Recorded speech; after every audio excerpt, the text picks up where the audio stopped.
sont marrants. Cette année, c'est difficile de deviner dès la rentrée lequel se fera arrêter pour les scouts qui leur a piqué, lequel sera incarcéré pour avoir trop dit. Et moi en bon prof, je suis préparé. Un peu de maths et de français, du kickboxing, du karaté. Tant pis pour la géographie, ceux qui connaissent de l'Italie, c'est juste vaguement les spaghettis et Rocco Siffredi. Au programme de cette année, en français faudrait arriver à lire tout un livre en entier. Mais même d'Ambrand et Marc Lévy, y'a plus de 100 mots de vocabulaire. On sera toujours à lire la préface même après l'hiver. Et mon voisin me voyant me dira bande de feignants. Alors vous êtes déjà rentrés, vous savez pas ce que c'est de bosser. Avec vos semaines de 20 heures, vous bossez bien moins qu'un facteur. Et dire que je paye tous vos congés. Et puis vous êtes même pas bronzés, sans copie à corriger. 2-3 Prozac, 8 cafés. Mais je l'entends quand même dire d'en bas. Je compte même pas la sécurité de l'emploi. Tu es aux lunettes, c'est mon surdoué. Il sait écrire son nom sans faute, il sait compter. Waouh, bah c'est pas mal pour un troisième, il faut savoir s'en contenter. C'est clair qu'un intello pareil, il va se faire raqueter. 35 élèves, cette année, je leur ai demandé ce qu'ils voulaient faire comme métier.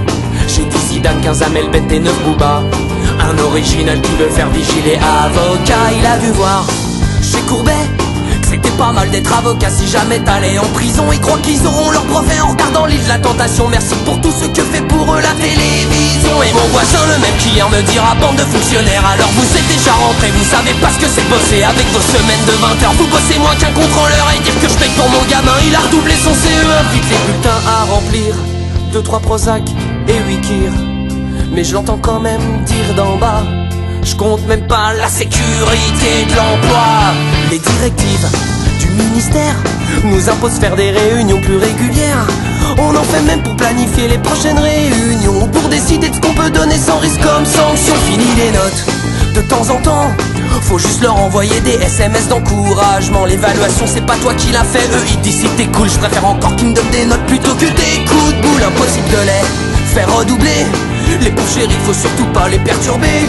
Les programmes, faut les simplifier, y a trop de leçons, ça les assomme. Ils ont même proposé de donner le bac avec la prochaine PlayStation. Et mon voisin, vous le connaissez, me dira bande de surpayés. Vous foutez rien de la journée, vous devez pas être fatigué. Avec vos semaines de 20 heures, vous bossez bien moins qu'un chômeur. Et puis pas de chef et pas de rendement, c'est pas pour ce que vous faites vraiment. Les parents à rencontrer, 2-3 Prozac, 8 grands marniers. Et vu leur investissement, l'année prochaine ira pas en s'arrangeant. Faudrait peut-être songer à les adopter, venir les lever le matin, le soir les coucher, et peut-être dormir à leur place pour qu'ils restent éveillés en classe. La prof de gym n'est pas venue, s'est fait agresser dans la rue. Mais bon, il avait averti, ils veulent pas de sport avant midi. Ils peuvent genre pas fumer en classe, et ça déjà c'est dégueulasse. Entre chaque tour une bière, un joint, c'est quand même pas des gros besoins. Cette fois-ci c'est décidé, mes gosses iront dans le privé. J'ai beau regarder à 2 fois, je la vois pas tant que ça. La sécurité